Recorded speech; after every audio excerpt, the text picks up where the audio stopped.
Divine doctor episode 1 నుండి 10 మీరు వింటుంది యూనివర్సల్ ప్రీమియం ఆడియో సిరీస్.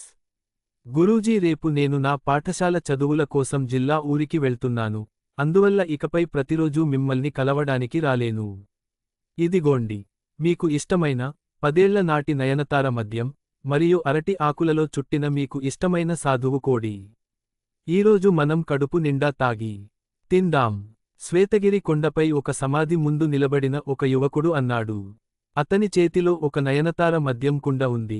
అతని ముందు ఒక సాధువు కోడి ఉంది.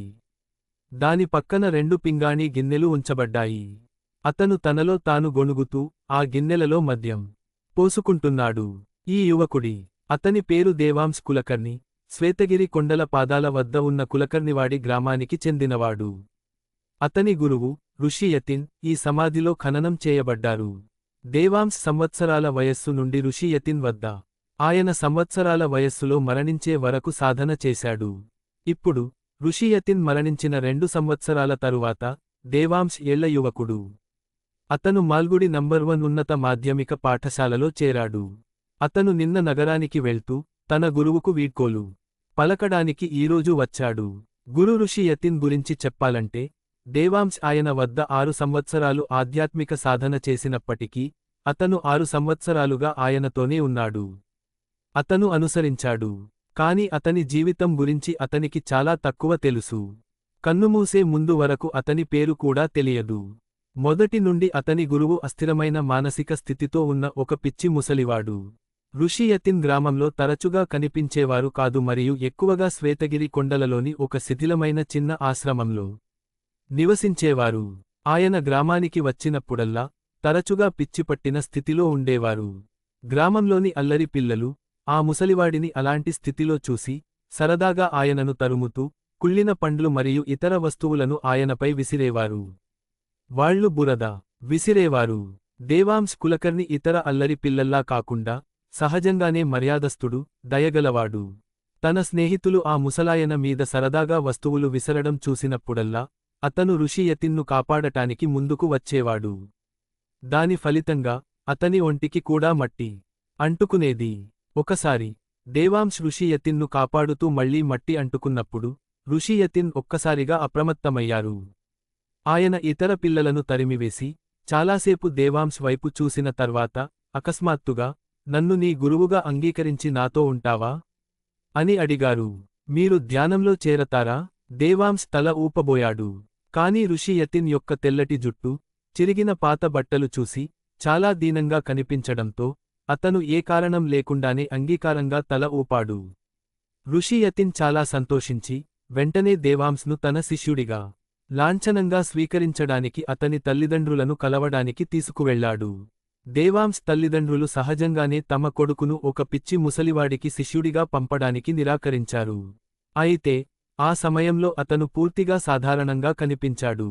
దేవాంశ్ తల్లిదండ్రులు అతని తిరస్కరణకు ఋషి యతిన్ దిగ్భ్రాంతి చెందాడో లేదో తెలియదు కాని ఋషి యతిన్ గ్రహణశక్తి మళ్లీ సన్నగిల్లింది మరియు అతను తనలో తాను గొణుక్కుంటూ ఆ స్థలాన్ని విడిచిపెట్టాడు.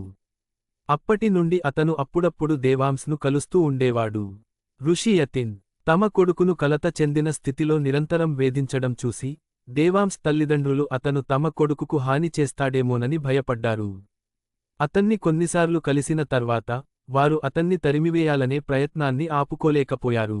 వారు ఎంత ప్రయత్నించినా ఋషి యతిన్ ప్రతి కొన్ని రోజులకు వస్తూ ఉండేవాడు మరియు దేవాంశ్ తల్లిదండ్రులు అతన్ని తరిమివేయాలనే విషయంలో పట్టుదలతో ఉన్నారు.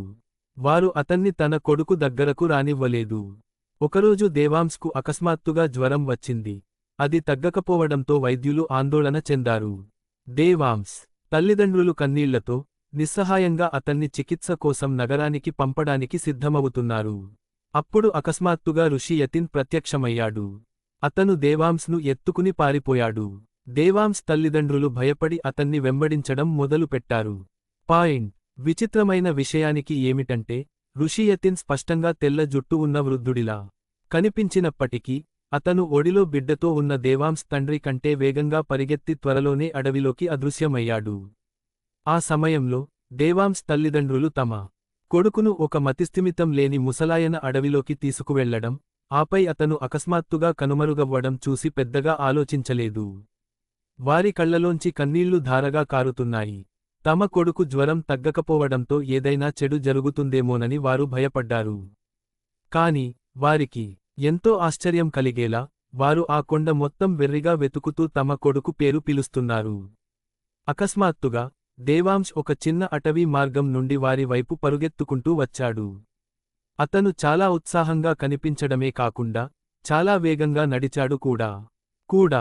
అక్కడే ఉన్నాడు. అది ముందులాంటి జ్వరం కాదు. అతను చాలా మగతగా, నీరసంగా ఉన్నాడు. నిలబడలేకపోయాడు. ఆ రోజు నుండి దేవాంశ్ తల్లిదండ్రులు తమ కుమారుడిని అప్పుడప్పుడు మానసిక అస్థిరత, అప్పుడప్పుడు మానసిక స్థిరత్వం ప్రదర్శించే ఋషి యతిన్ వద్ద శిష్యరికం కోసం పంపాలని ఒక ముఖ్యమైన నిర్ణయం తీసుకున్నారు. ఆసక్తికరమైన విషయానికి ఏమిటంటే, దేవాంశ్ తల్లిదండ్రులు అంగీకరించిన తర్వాత ఋషి యతిన్ అకస్మాత్తుగా దాదాపు పూర్తిగా మానసిక స్థిరత్వం పొందాడు. ఋషి యతిన్ దాదాపు పూర్తిగా మానసిక స్థిరత్వం పొందినప్పటికీ అతనికి గడిచిన సంఘటనలు గుర్తులేవు, తన పేరు కూడా తెలియదు. తరువాత దేవాంశ్ తల్లిదండ్రులు ఋషి యతిన్ అతని తల వెనుక భాగంలో ఒక గుర్తును గమనించి, అతనికి తలకు గాయం అయి ఉండవచ్చని, అదే అతని పరిస్థితికి కారణమని భావించారు. అతను ఋషి యతిన్ను పరీక్ష కోసం నగర ఆసుపత్రికి తీసుకెళ్లాలనుకున్నాడు. కాని ఋషి యతిన్ మొండిగా నిరాకరించారు. దాంతో అతను ఏమీ చేయలేకపోయాడు. అదృష్టవశాత్తు తన గతాన్ని గుర్తులేకపోయినా, అప్పుడప్పుడు మానసిక స్పష్టతను కోల్పోయినా ఋషి యతిన్కు ఆధ్యాత్మిక సాధనలోని ప్రాథమిక విషయాలు గుర్తుండేవి. అతను దేవాంశునికి యంత్రాలను ఎలా తయారు చేయాలో, వివిధ మూలికలను ఎలా గుర్తించాలో, మర్మాలను గుర్తించి ఎలా కొట్టాలో, మరియు ప్రాణాయామం ఎలా సాధన చేయాలో నేర్పించారు. సాధన చేయమని బోధించారు. ఈ బోధనలు ఇస్తున్నప్పుడు యతిన్ మహర్షి ఎల్లప్పుడూ దేవాంశను కొండపై ఉన్న శిథిలావస్థలో ఉన్న ఆశ్రమానికి తీసుకువెళ్లేవారు మరియు దేవాంశను అతని తల్లిదండ్రులను కలవకుండా నిషేధించారు. అదృష్టవశాత్తు యతిన్ మహర్షి సాధనను అనుసరించిన తరువాత దేవాంశ అప్పటి నుండి ఎప్పుడూ అనారోగ్యానికి గురికాలేదు మరియు అసాధారణంగా తెలివైనవాడు మరియు చురుకైనవాడు అయ్యాడు. అతను తన వయస్సు గల ఇతర పిల్లల కంటే విషయాలను చాలా వేగంగా నేర్చుకునేవాడు మరియు అతను చాలా బలంగా కూడా ఉండేవాడు. కాబట్టి దేవాంశ తల్లిదండ్రులు తమ కుమారుడికి బోధించడానికి యతిన్ మహర్షిని అనుమతించారు. కొన్నిసార్లు వారు ఆసక్తిగా ఉండేవారు. కాని ఋషి యతిన్ తనదైన నియమాలతో ఆధ్యాత్మిక ప్రపంచానికి చెందిన ఒక రహస్య పురుషుడై ఉంటాడని వారు భావించారు.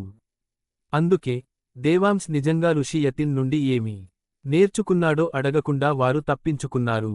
తల్లిదండ్రులుగా తమ కుమారుడు ఆరోగ్యంగా ఉన్నంతవరకు మిగతావన్నీ వారికి ద్వితీయ ప్రాధాన్యతే. 2 సంవత్సరాల క్రితం వేసవిలో ఋషి యతిన్ కాలపు దెబ్బలకు లొంగిపోయి కన్నుమూశారు. తన చివరి క్షణాలలో, బహుశా తన మరణానికి ముందు చివరి మెరుపులా, ఆయనకు అకస్మాత్తుగా కొన్ని పాత సంఘటనలు గుర్తుకు వచ్చాయి. దురదృష్టవశాత్తు ఆయన ఆయుష్షు చాలా తక్కువ కాలం జీవించారు మరియు దేవాంశ్కు ఆ జ్ఞాపకాలలో చాలా తక్కువ భాగం మాత్రమే మిగిలింది. అతనికి దానిలో కొంత భాగం మాత్రమే గుర్తుండి, ఆ తర్వాతే అతను చివరకు తన గురువు పేరు తెలుసుకున్నాడు.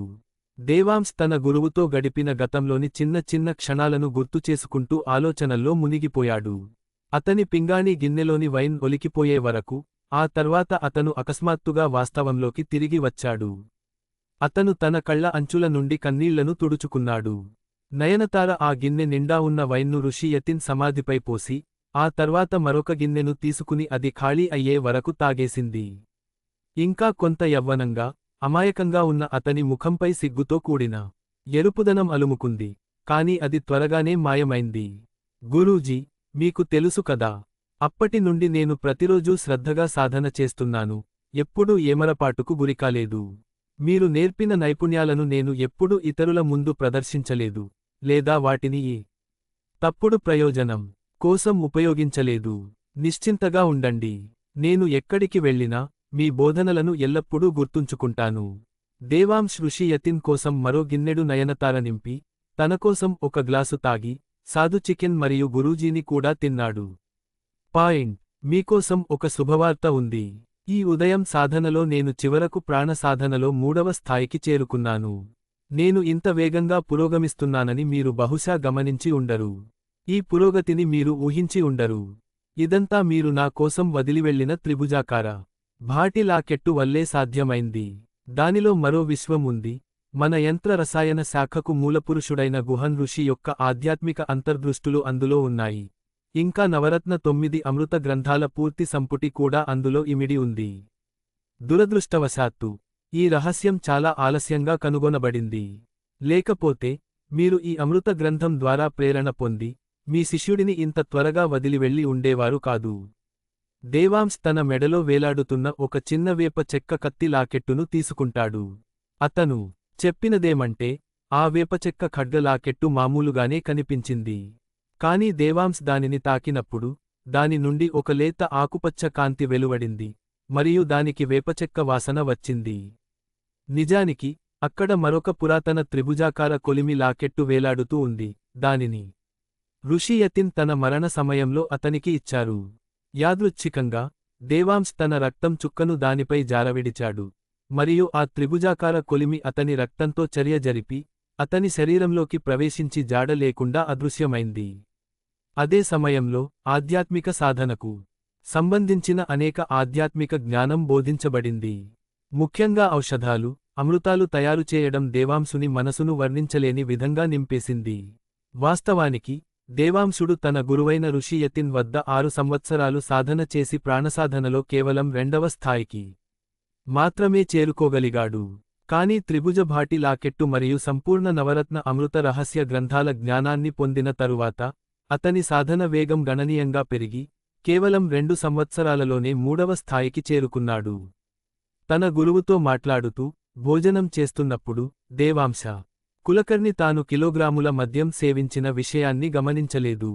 కుండ ఖాళీ అయిపోయింది. కేవలం 7 ఏళ్ల వయసున్నప్పటికీ అతని ముఖంపై కొద్దిగా సిగ్గుతో కూడిన ఎరుపుదనం తప్ప అతను మత్తులో ఉన్నట్టు ఏ లక్షణాలూ చూపించలేదు. కుండ ఖాళీ అవ్వడం చూసి దేవాంశ్ చివరకు మాట్లాడటం ఆపేశాడు.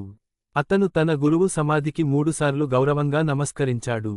తర్వాత అతను లేచి ఒక ఇరుకైన దారి గుండా కొండ దిగి వచ్చాడు. ఆ దారి అంతా కలుపు మొక్కలతో నిండి ఉంది. చూస్తుంటే ఆ దారిలో దాదాపు ఎవరూ నడిచేవారు కాదేమో. ఆ దారి చివరన కులకర్ణివాడి ఉంది. కులకర్ణివాడి ఒకప్పుడు పేద, ఏకాంతమైన కొండ గ్రామం.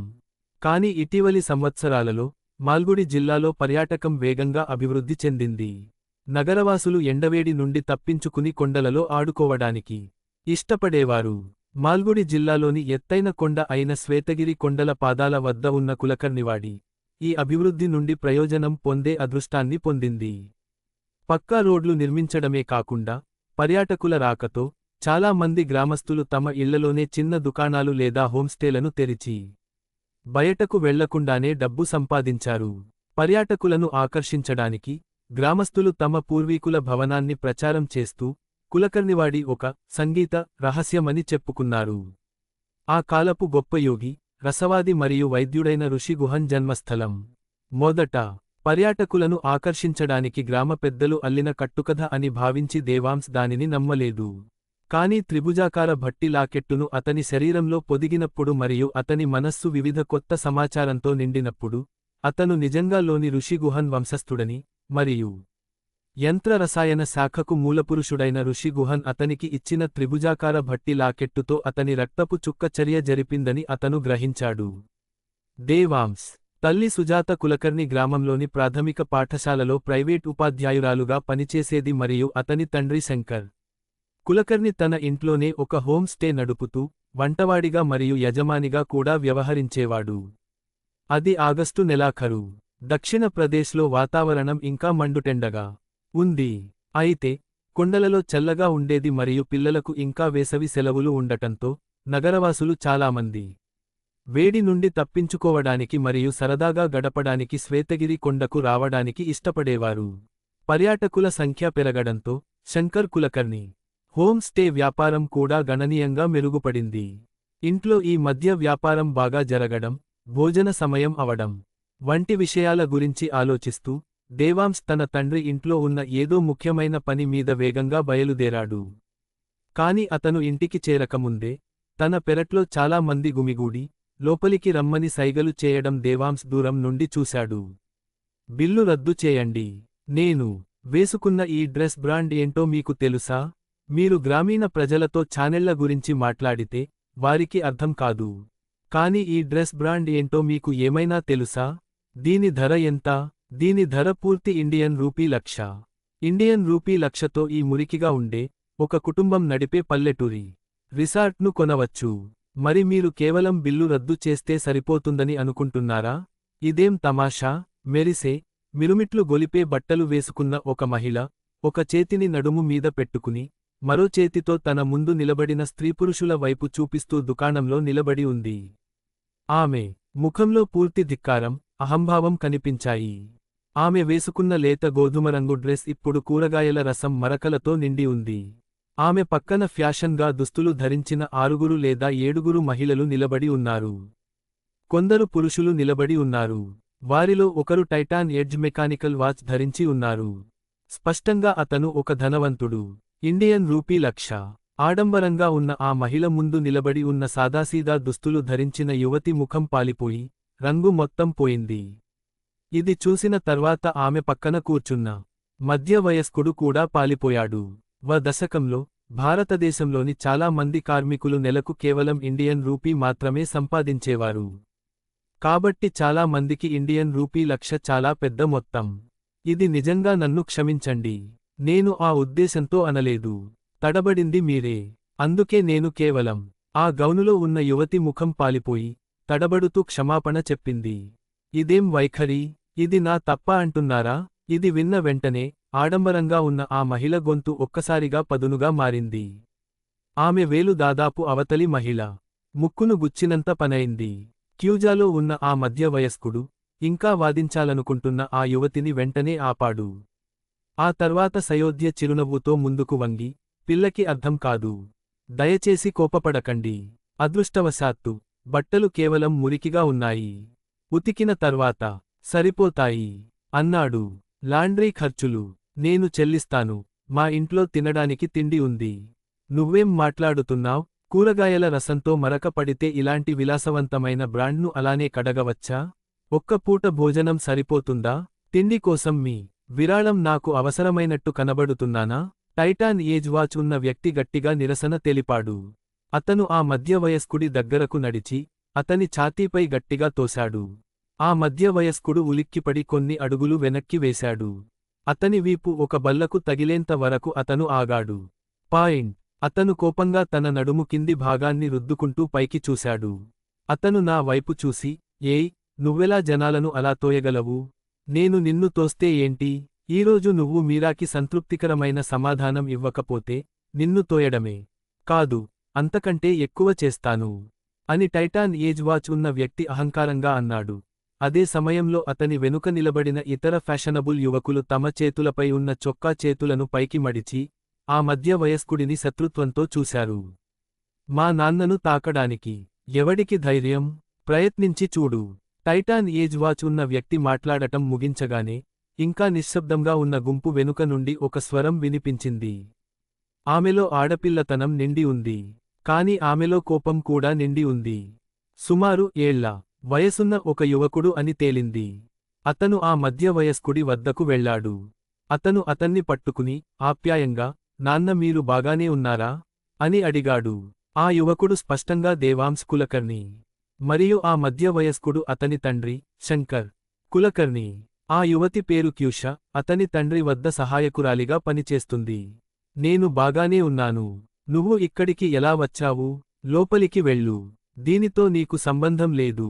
శంకర్ కులకర్ణి తన కొడుకును చూడగానే, వెంటనే, నిన్ను వేధిస్తున్నప్పుడు, దానితో నాకు సంబంధం లేదు అని అన్నారు. అది ఎలా కాకుండా ఉంటుంది? అని దేవాంశ్ బదులిచ్చాడు.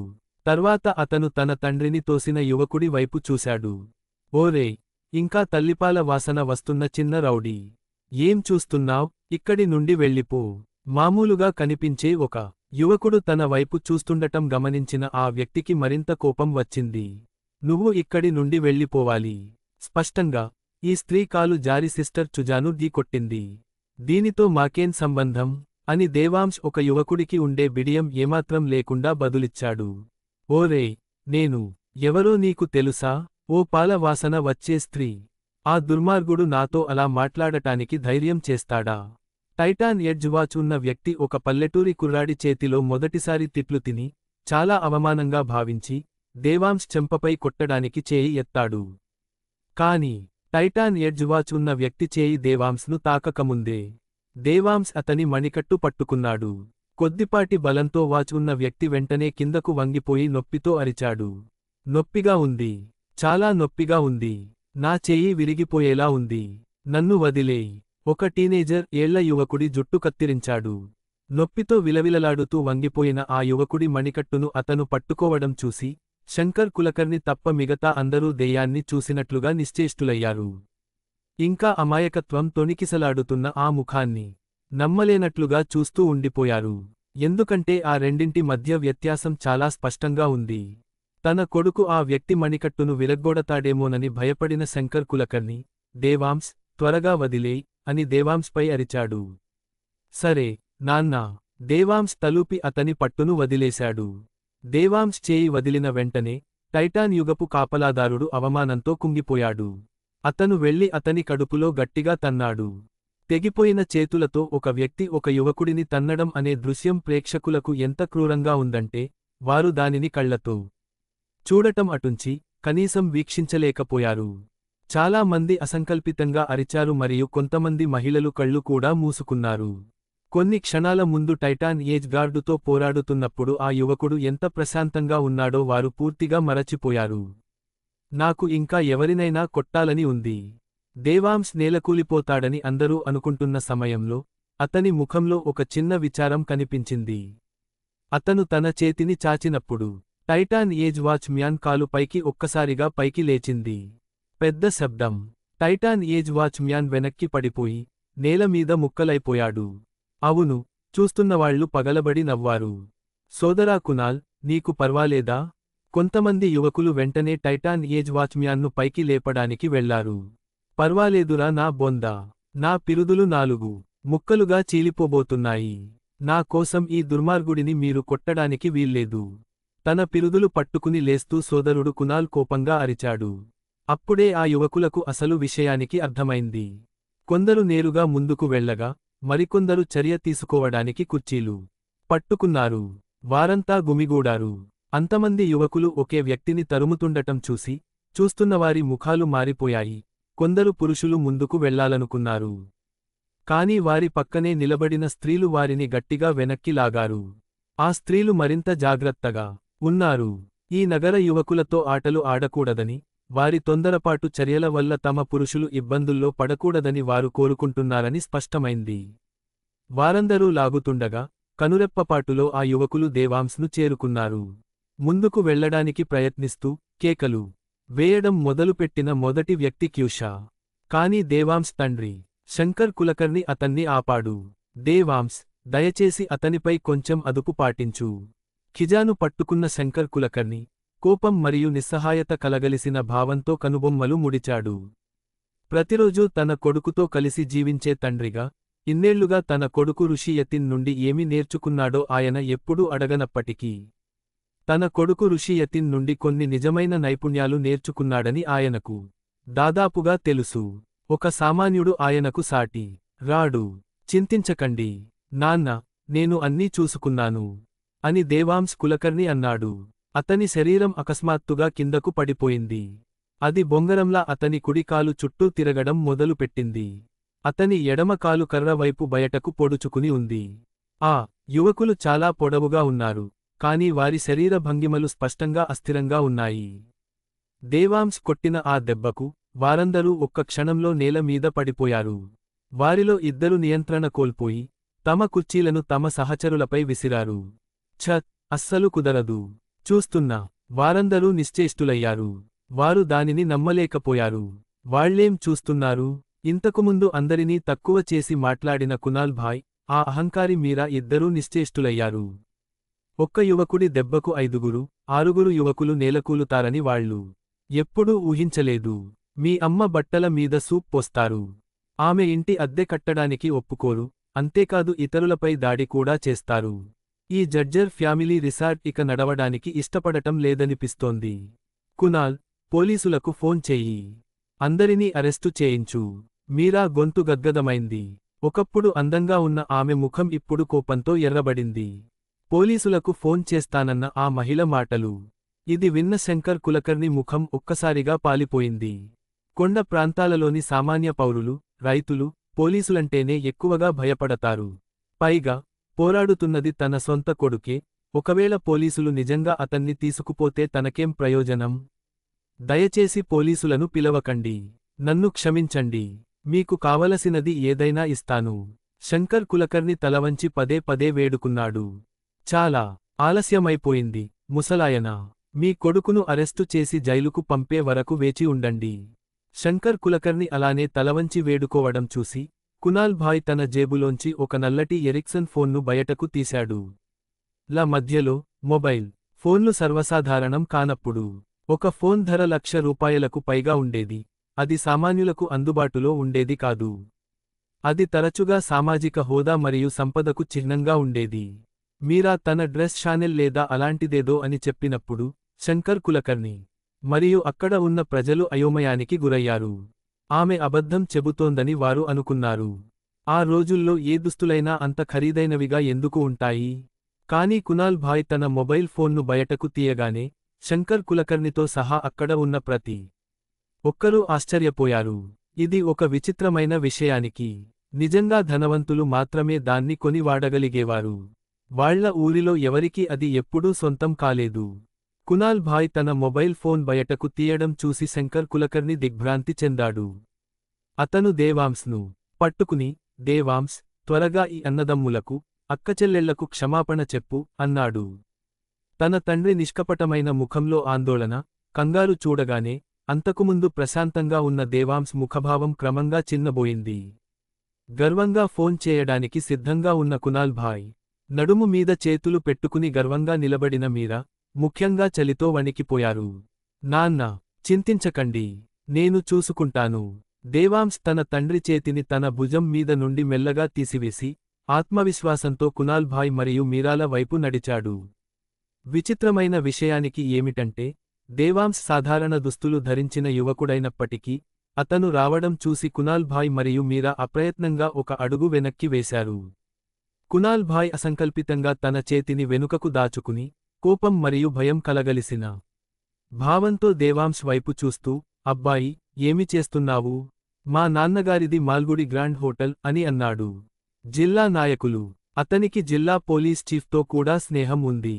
దేవాంశ్, ఈ విషయంలో జోక్యం చేసుకోకు. కునాల్ భాయ్ తన పలుకుబడి గురించి గొప్పలు చెప్పుకోవడం చూసి శంకర్ కులకర్ణి భయపడి అరిచాడు. ఇతరులకు తన కొడుకు సామర్థ్యాలు తెలియకపోవచ్చు, కాని అతనికి తెలుసు. చింతించకండి, నాన్నా, నేను అన్నీ చూసుకుంటాను. దేవాంశ్ తన తండ్రి వైపు భరోసాగా వెనక్కి తిరిగి చూశాడు. తర్వాత అతను చేయి చాచి కునాల్ భాయ్ మరియు మీరా ఇద్దరి చేతులను పట్టుకున్నాడు.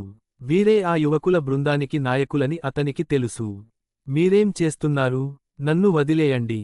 కునాల్ భాయ్ మరియు మీరా వెంటనే వాళ్లు దేవాంశ్ పట్టు నుండి విడిపించుకోవడానికి ప్రయత్నిస్తూ అరిచారు, కాని దేవాంశ్ వాళ్ల చేతులను పట్టుకున్నాడు. అవి పెద్దగా గాని, లావుగా గాని లేవు, కాని ఇనుప పటకారులా మంచులా చల్లగా, గట్టిగా ఉన్నాయి. వాళ్లు మొదట పెనుగులాడలేదు, కాని వాళ్లు పెనుగులాడుతుండగా, దేవాంశ్ బలం ప్రయోగించాడు. వెంటనే వాళ్లకు విపరీతమైన నొప్పి పుట్టి, నుదుటిపై చల్లని చెమటలు పట్టాయి. నెమ్మదిగా, నెమ్మదిగా, నొప్పిగా ఉంది. నేను మిమ్మల్ని చంపాలని అనుకోలేదు. మీతో మనసు విప్పి మాట్లాడాలనుకున్నాను అంతే. కాని మీరు గొడవ చేస్తూనే ఉన్నారు అని దేవాంశ్ నిర్లిప్త ముఖంతో అన్నాడు. మనం ఇకపై అరవొద్దు అన్నాడు అతను. మనం ఇకపై అరవొద్దు. ఈ యువకుడు పోరాటంలో చాలా బలవంతుడని గ్రహించిన కునాల్ మరియు మీరా వెంటనే అన్నారు. కొంతకాలం నష్టాలు భరించి, తర్వాత ప్రతీకారం తీర్చుకోవడం మంచిది. అంతే. కొండ ప్రాంత ప్రజల సరళమైన, నిష్కపటమైన చిరునవ్వు అతని నిర్లిప్త ముఖంలోకి వస్తుండగా దేవాంశ్ అన్నాడు. తర్వాత వారిని లోపలి గదిలోకి తీసుకువెళుతూ, అతను శంకర్ కులకర్ణి మరియు క్యూషా వైపు తిరిగి, నాన్న, క్యూషా అక్క, దయచేసి అతిథులను అలరించండి. నేను లోపల కునాల్ మరియు మీరా అక్కతో చక్కగా మాట్లాడుతున్నాను అని చెప్పాడు. నేను చేస్తాను. శంకర్ కులకర్ణి తన కొడుకు కునాల్, మీరాలను లోపలి గదిలోకి తీసుకువెళ్లడం చూశాడు. అతని ముఖంలో నిస్సహాయమైన, ఆందోళనతో కూడిన చిరునవ్వు కనిపించింది. చివరకు అతను తన కొడుకు చెప్పినట్లే చేశాడు మరియు అతిథులను అలరించడానికి కుజతో కలిసి వెళ్లాడు. ఆ సందడిని చూడటానికి గుమిగూడిన కొంతమంది గ్రామ పిల్లలను కూడా అతను పంపించేశాడు. లోపలికి వెళ్ళాక దేవాంశ్ వారి చేతులు వదిలి తలుపు మూసాడు. తర్వాత కునాల్, మీరాల వైపు చూస్తూ చిన్న చిరునవ్వుతో అతను ఇలా అన్నాడు, మేము ఇక్కడ సాధారణ పల్లెటూరి వాళ్లం. మీలాంటి పట్టణవాసులం కాదు. దయచేసి సంకోచించకండి. కూర్చోండి. దేవాంశ్ ముఖంలో ఒక పల్లెటూరి వాడి అమాయకపు చిరునవ్వు ఉంది. అందులో ఒక యువకుడి సిగ్గు, అమాయకత్వం కూడా ఛాయలున్నాయి. తమ ముందు నిలబడిన ఆ యువకుడికి రెస్టారెంట్లో ఒంటరిగా 6 యువకులను ఓడించిన ఆ పరాక్రమశాలికి మధ్య తేడాను గుర్తించడం కునాల్, మీరాలకు దాదాపు అసాధ్యమైపోయింది. చెప్పు, నీకేం కావాలి? వారి హోదా ఉన్నప్పటికీ కునాల్, మీరాలు నిజానికి దేవాంశ్కు భయపడలేదు. వాళ్లు శారీరకంగా గాయపడతామేమోనని భయపడ్డారు. కాని అతను కేవలం ఒక యుద్ధవీరుడు కాబట్టి వాళ్లు అంతగా భయపడలేదు. వాళ్లు నిశ్చింతగా ఉన్నారు. వాళ్లు కూర్చుని సమాధానం కోసం ఆశగా దేవాంశ్ వైపు చూశారు. ఇది నాకు ఏమి కావాలో దాని గురించి కాదు. మీకు ఏమి కావాలి? మీరిద్దరూ చాలా ఉన్నత హోదాలో ఉన్నారని నాకు తెలుసు. మేము కేవలం సామాన్యులం. మీరు కాసేపు నాకు తలొగ్గవచ్చు. కాని తర్వాత మీ మనసు మార్చుకుంటే అది మమ్మల్ని బాధించదా? దేవాంశ్ వారి వైపు ప్రశాంతంగా చూసి అన్నాడు. దేవాంశ్ ప్రశాంతమైన ముఖ కవళికలను చూసి కునాల్ మరియు మీరాల వెన్నులో ఒక్కసారిగా వణుకు పుట్టింది. ఇతను నిజంగా కేవలం ఏళ్ల కుర్రాడేనా? అతని వయసు వాడికి ఇంత సూక్ష్మమైన ఆలోచన, ఇంత లోతైన అవగాహన. అస్సలు వేరే అబ్బాయిలాంటి వాడిని కాదు. ఆ విషయానికి నీకు అర్థమైనప్పుడు మమ్మల్ని ఓడించడానికి ఎందుకు అంత ధైర్యం చేశావు? నీకు కొన్ని యుద్ధ విద్యలు వచ్చునుకోగానే నీకు నచ్చినట్టు ఏమైనా చేయవచ్చని అనుకునేంత అమాయకుడివి కాకూడదు. మేము నీకు భయపడతామని, తర్వాత ప్రతీకారం తీర్చుకోమని నిజంగా నమ్ముతున్నావా? నేను నీకు ఒకటి చెబుతాను, ఇది ఇలా ముగిసిపోదు. మమ్మల్ని శాశ్వతంగా మౌనంగా ఉంచే సత్తా నీకు ఉంటే తప్ప, లేదా ఇప్పుడే నా ముందు మోకరిల్లి నీ తలను నేలకేసి బాదుకుని ఇప్పటి నుంచి నాకు లొంగి నేను చెప్పినట్టు చేయాలి. కునాల్ తన కాళ్ల మీద నిలబడి అహంకారంగా అన్నాడు. పుస్తకాన్ని చేతిలోకి తీసుకుని తానే పైచేయి సాధించినట్టుగా అతను దేవాంశ్ వైపు చూశాడు. ఈ రోజుల్లో అతనిలాంటి హోదాలో ఉన్నవాళ్లు కేవలం మూర్ఖులకు మాత్రమే భయపడతారు. దేవాంశ్కు అన్నీ అర్థం కావడం వల్ల అతనికి పనులు తేలికయ్యాయి. ఎందుకంటే తెలివైనవాడు ఎప్పుడూ అనుమానపడతాడు. కునాల్ ఆత్మసంతృప్తిలో మునిగిపోయి దేవాంశ్ తన అదుపులో ఉన్నాడని పూర్తిగా నమ్మకంగా ఉన్నాడు. దేవాంశ్ అకస్మాత్తుగా బల్ల మీద నుండి ఒక పుస్తకాన్ని తీసుకుని అతని తలపై కొట్టాడు. నీ నాలుకను అదుపులో పెట్టుకో. నీకంటే పెద్దవాడు ఎవడని అనుకుంటున్నావు? నన్ను చంపడానికి ప్రయత్నించావు. నీకు దమ్ముందా? నీకు నిజంగా నీ షాపు కావాలా? దేవాంశ్ దాడికి కునాల్ నివ్వెరపోయాడు. ఈ కుర్రాడికి ప్రతీకారానికి భయం లేదా? అయినా కూడా ఇంత అహంకారం ఎలా? కోపంతో కునాల్ పైకి లేచాడు. టప్ టప్ టప్ అని కునాల్ భాయ్ వీలైనంత త్వరగా పైకి లేచాడు. దేవాంశ్ కులకర్ణి అకస్మాత్తుగా చేయి చాచి అతని మెడ పట్టుకుని చేతిలో ఉన్న పుస్తకంతో తలపై కొట్టడం మొదలుపెట్టాడు. మరోసారి నాన్న అని చెప్పు, ఇది నా సవాలు. దేవాంశ్ ముఖంలోని చిరునవ్వు మాయమైంది. దాని స్థానంలో మంచులాంటి చల్లదనం వచ్చింది. కునాల్ భాయ్ తన మెడపై ఆ చల్లదనాన్ని అనుభవించాడు. అతని తలలో బిగువుగా కొట్టుకుంటున్నట్లుగా నొప్పిగా అనిపించింది. దేవాంశ్ యొక్క నిర్లిప్త ముఖాన్ని చూసి అతను వణికిపోయాడు. మరియు తన ముందు నిలబడిన ఈ యువకుడు అంత తేలికైన వాడు కాదని అకస్మాత్తుగా గ్రహించాడు. మరింత అసౌకర్యాన్ని నివారించడానికి మరింత విధేయంగా ప్రవర్తించడమే మంచిదని అతను నిర్ణయించుకున్నాడు. నేను మళ్ళీ ఎప్పటికీ చెప్పను. నేను మళ్ళీ ఎప్పటికీ చెప్పను. దేవాంశ్ మళ్ళీ తన తలపై కొట్టడానికి పుస్తకం తీసుకోవడం చూసి కునాల్ భాయ్ వెంటనే గట్టిగా అరిచాడు. నువ్వు ఇంతకు ముందే ఇలా ఉండి ఉంటే నీకు దెబ్బలు తగిలేవి కావు. నువ్వు నిజంగా దెబ్బలు తినడానికి అర్హుడివి. దేవాంశ్ చివరకు వదిలేసి గొణుగుతూ కుర్చీలో వెనక్కి వాలిపోయాడు. అతను తిరిగి కూర్చున్నాడు. కునాల్ భాయ్ లోలోపల ద్వేషంతో పళ్ళు కొరుకుతున్నాడు. కాని ఆ క్షణంలో అహంకారంతో ఎదురు చెప్పే ధైర్యం అతనికి లేదు. సరే, ఇప్పుడే కదా మీరు ఈ విషయానికి ఇక్కడితో ముగిసిపోదని అన్నారు. కాదా? నేను మీకు నమస్కరించాలి. మీ సేవకుడిగా మారాలి. కాదా?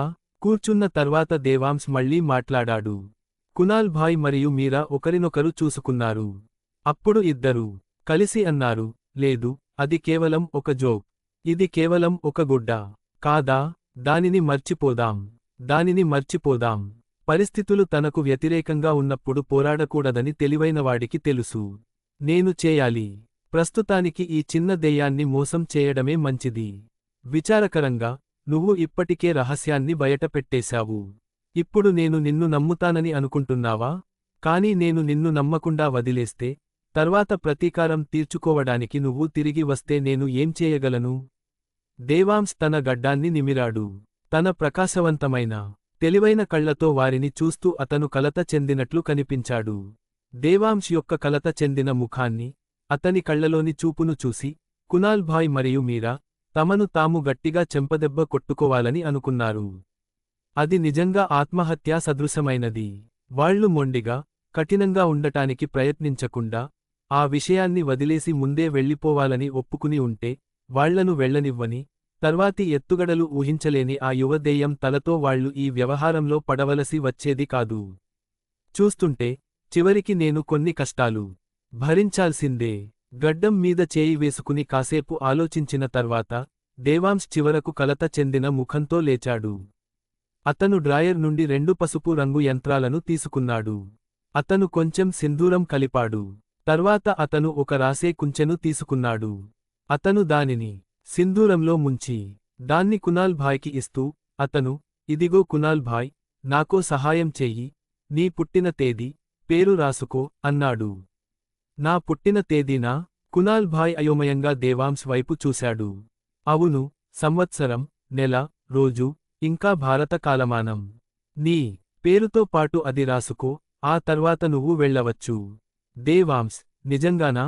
అన్నాడు. కునాల్ భాయ్ ఆశ్చర్యంగా అడిగాడు.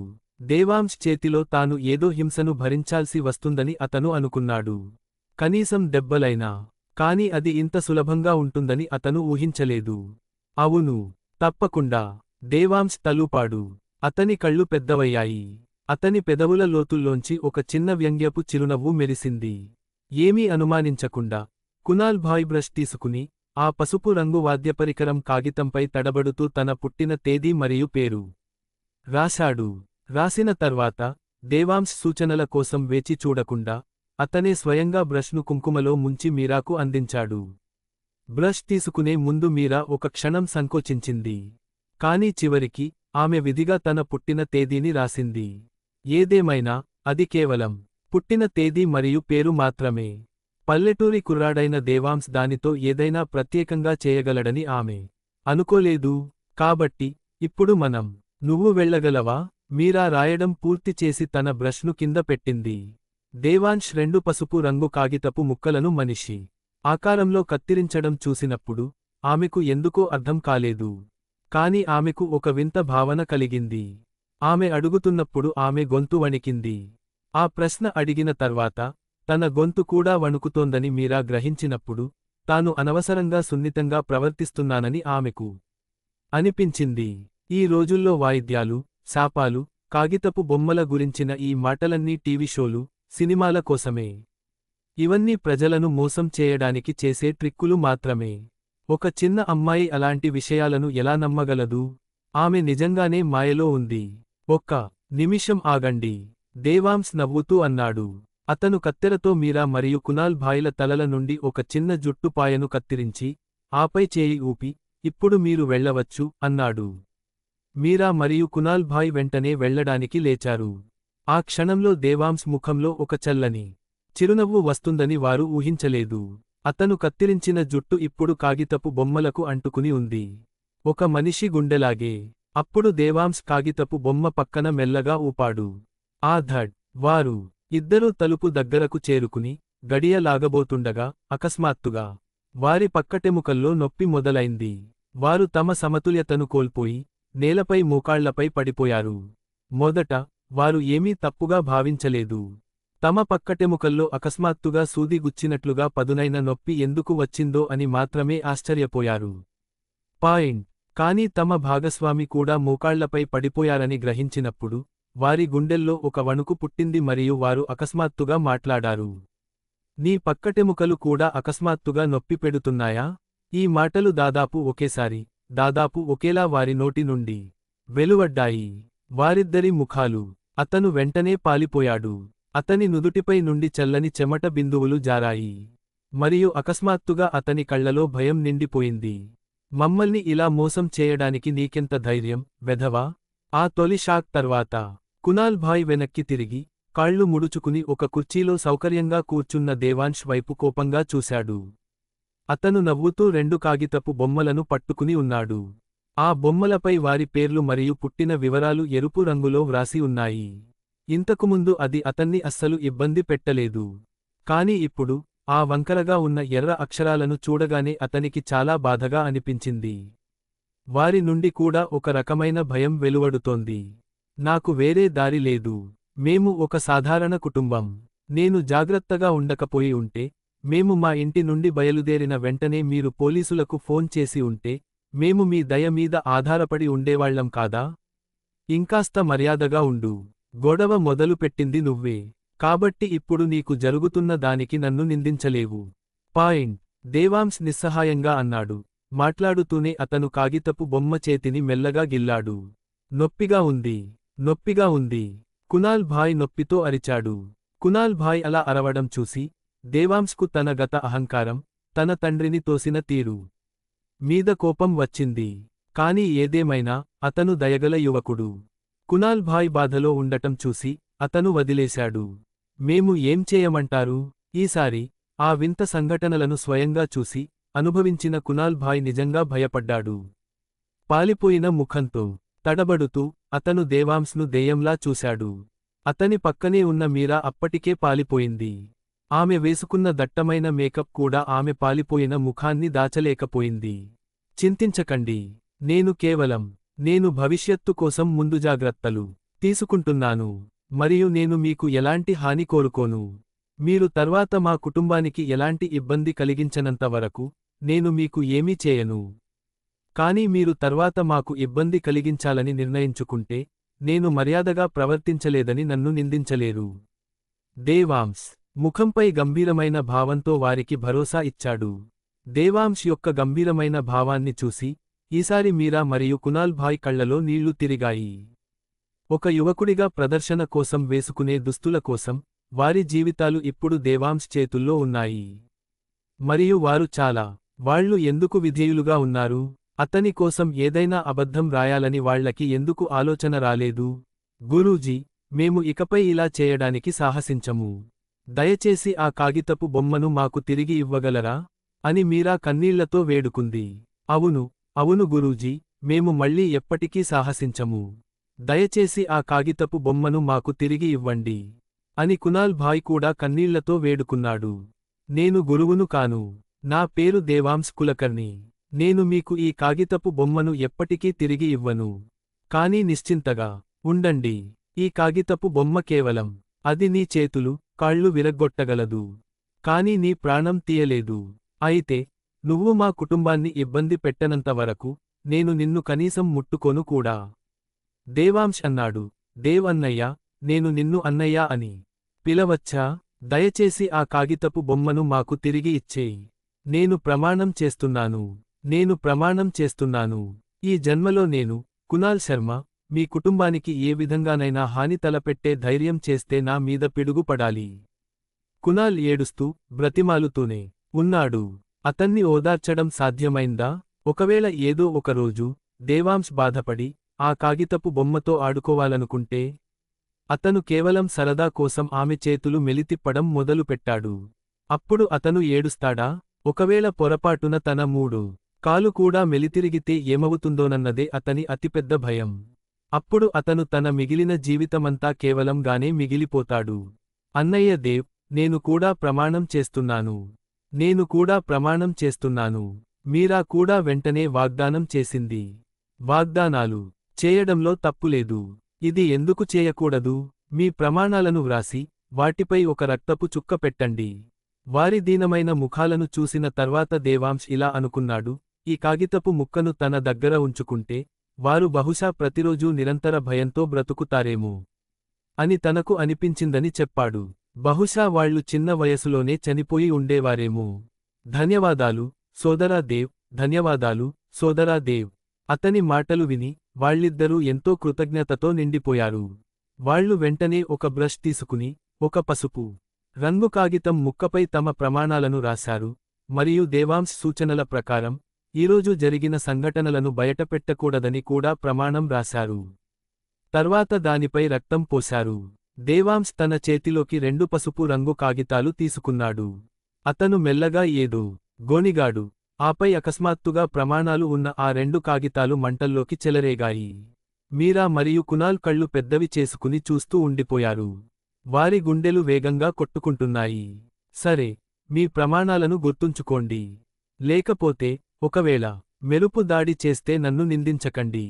దేవాంశ్ నవ్వుతూ అన్నాడు. అయితే చింపేయ్. అతను ఆ 2 కాగితపు బొమ్మలను ముక్కలు ముక్కలుగా చింపేశాడు.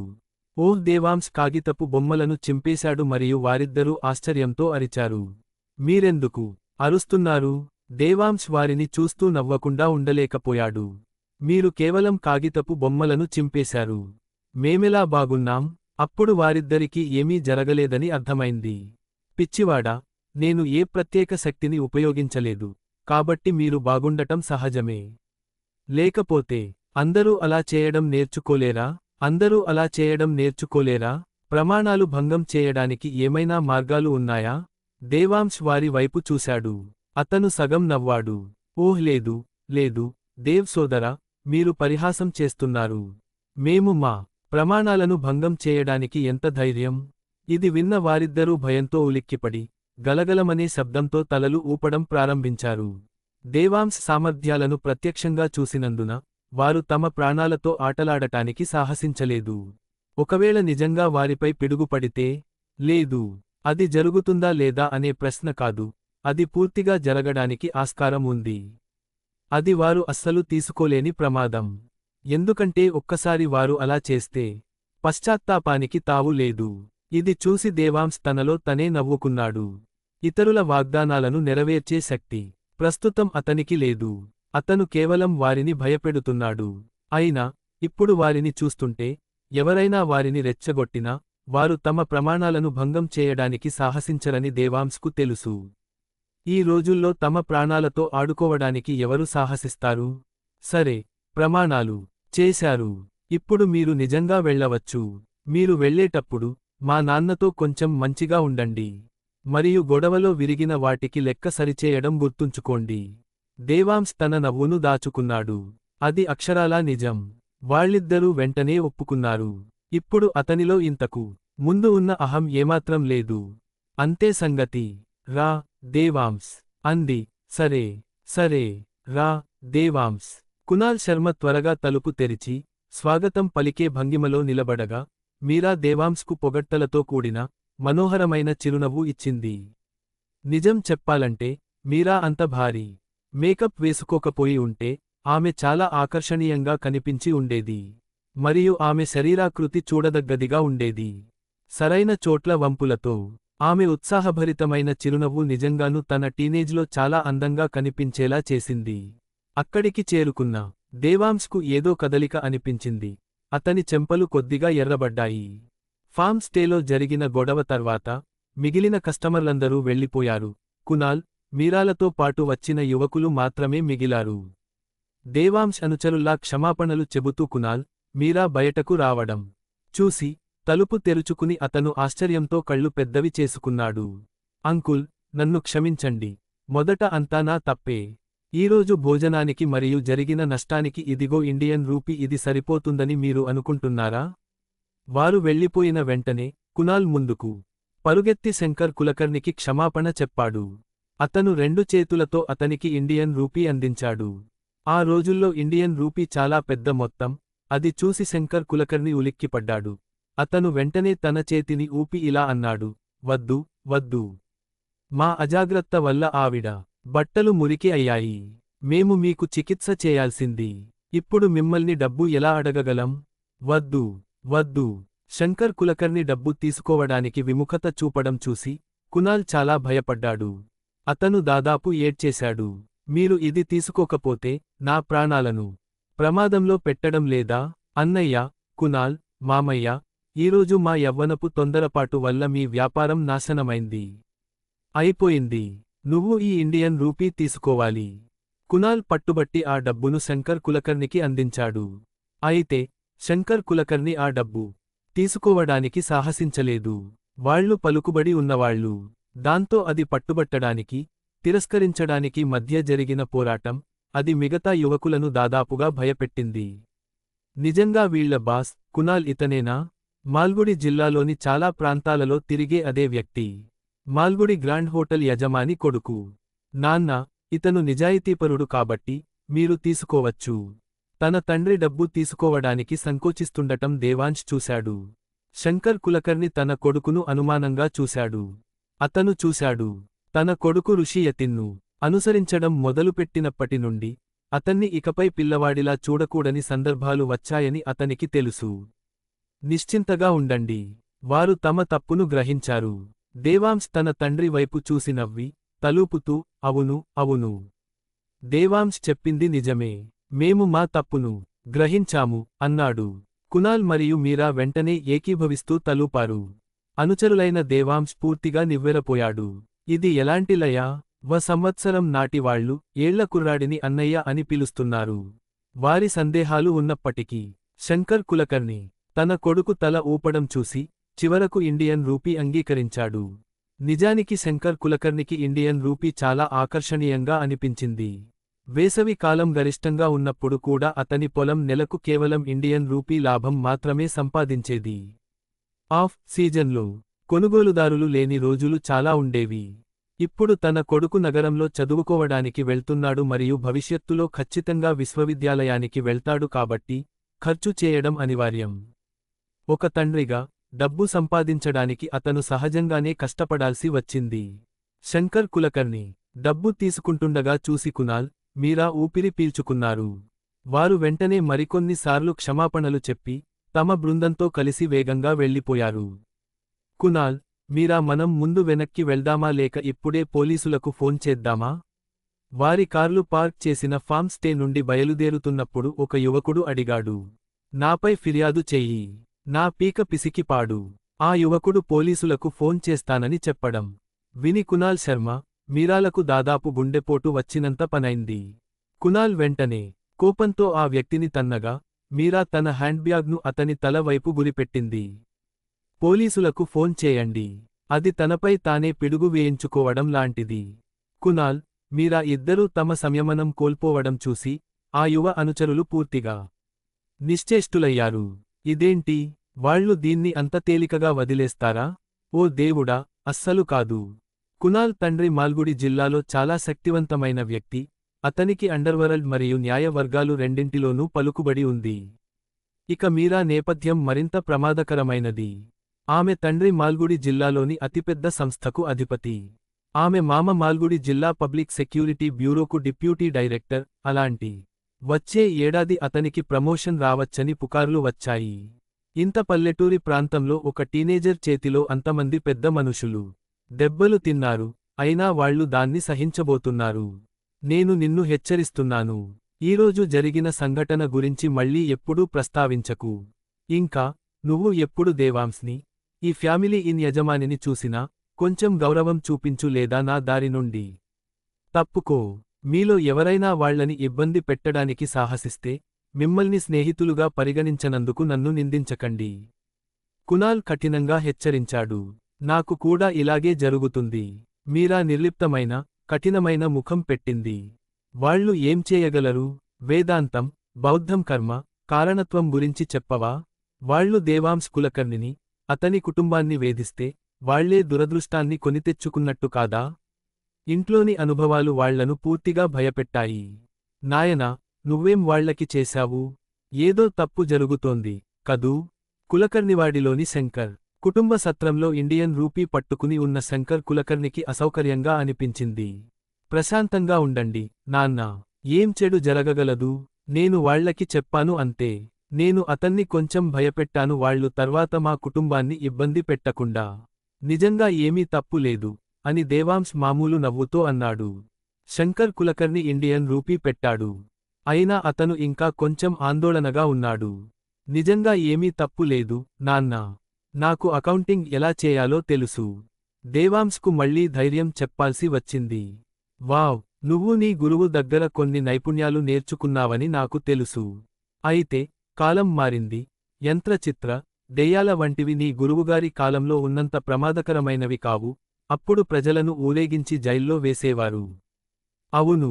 అయినా ఈ ప్రపంచం ఎలా మారుతుందో ఎవరికి తెలుసు? జాగ్రత్తగా ఉండు. జిల్లాలో ఈ ఊరికి వెళ్ళినా కష్టపడి చదువుకో. ఇబ్బందులు రాకుండా ఉండేందుకు నీ గురువు దగ్గర నేర్చుకున్న విద్యలను ఎప్పుడూ ప్రదర్శించకు. శంకర్ గంభీరంగా సలహా ఇచ్చాడు. ఆందోళన పడటానికి ఏమీ లేదని తన కొడుకు పదేపదే భరోసా ఇవ్వడంతో అతను ఊరట చెందాడు. అయినా గుర్తుచేసేంత ఆందోళనతోనే ఉన్నాడు. నాన్నా, నాకు అర్థమైంది. వాళ్లు తర్వాత మనల్ని ఇబ్బంది పెడతారని నేను ఆందోళన చెందకపోయి ఉంటే వాళ్లను బెదిరించడానికి ప్రయత్నించి ఉండేవాడిని కాదు. దేవాంశ్ తన తండ్రి మాటలు విని గంభీరంగా తలూపాడు. ఎందుకంటే తాను నేర్చుకున్న నైపుణ్యాల అసాధారణ స్వభావం గురించి తన తండ్రి కంటే అతనికి ఎక్కువగా తెలుసు. ఆ నైపుణ్యాలు సమాజానికి మరియు కాలానికి పూర్తిగా విరుద్ధంగా ఉన్నాయి. అంతేకాకుండా తన చివరి క్షణాలలో అతని సంగీత గురువు కూడా ఈ విషయంలో ప్రత్యేకంగా జాగ్రత్తగా ఉండమని అతనికి గుర్తు చేశారు. అతని గురువుకు తరచుగా వచ్చే పిచ్చి ప్రకోపాలు, 4 ఈవిల్స్ ప్రచారంలోని ఆ ప్రత్యేక సంగీత దశతో గాఢంగా ముడిపడి ఉన్నాయి. సరే, ఇప్పుడు నా మనసుకు ప్రశాంతత కలిగింది. శంకర్ కులకర్ణి తలూపాడు. మరేమీ కాకపోయినా సరే, నేను కుజుడికి ఇల్లు శుభ్రం చేయడంలో సహాయం చేస్తాను. వెళ్ళు అన్నాడు దేవాంశ్. శంకర్ చేయి ఊపాడు. తన తండ్రి చేయి ఊపడం చూసి దేవాంశ్ వెంటనే లోపలి గది నుండి బయటకు వెళ్ళిపోయాడు. వారు ఇతరులు వినకూడని కొన్ని విషయాల గురించి చర్చించుకున్నారు. అందుకే శంకర్ మాట్లాడటానికి అతన్ని ప్రత్యేకంగా లోపలి గదిలోకి పిలిచాడు. నగరవాసులు సాధారణంగా సాయంత్రానికల్లా శ్వేతగిరి కొండను విడిచి నగరానికి తిరిగి వెళ్ళిపోతారు. అందుకే వారి సత్రం మధ్యాహ్నం మాత్రమే తెరిచి ఉండేది. సాయంత్రానికల్లా అక్కడ వినియోగదారులు ఎవరూ మిగిలి ఉండేవారు కాదు. పగటిపూట అతని అమ్మ సుజాత కులకర్ణి వాళ్ల పుట్టింటికి వెళ్ళింది. అందుకే ఆమె అక్కడ లేదు. సాయంత్రం ఆమె తిరిగి వచ్చినప్పుడు ఆమె కొన్ని ఇంటి వంటకాలు తయారు చేసింది మరియు కుటుంబం చిన్న పెరట్లో భోజనానికి కూర్చుంది.